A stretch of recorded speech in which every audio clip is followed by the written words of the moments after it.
Bienvenue dans 2 minutes, l'émission d'actualité poker qui n'a pas le temps.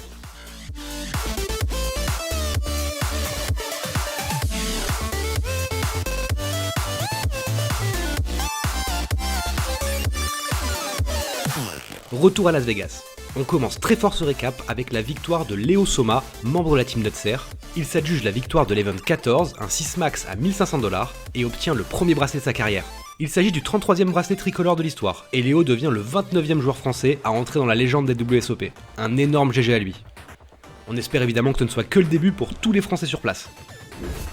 On enchaîne avec l'histoire d'Alex Livingston, joueur canadien et vainqueur de son premier tournoi WSOP sur l'Event 9, qui a tout simplement perdu son bracelet.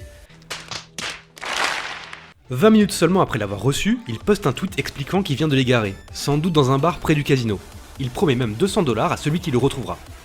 Mais l'histoire finit bien. Quelques heures plus tard, son précieux sésame est retrouvé. C'est la sécurité du balise Las Vegas qui a mis la main sur le bijou. Finalement, plus de peur que de mal. On continue avec Phil Hellmuth qui se retrouve privé de WSOP. Il a malheureusement attrapé le Covid et ne peut donc participer à aucun tournoi.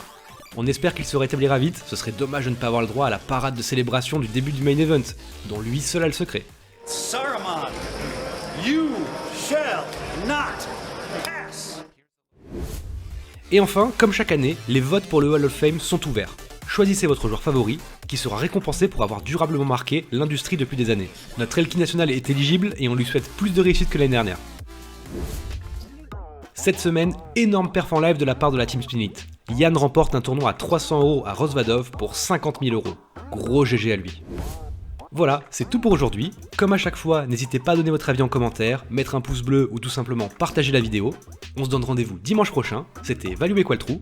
À bientôt.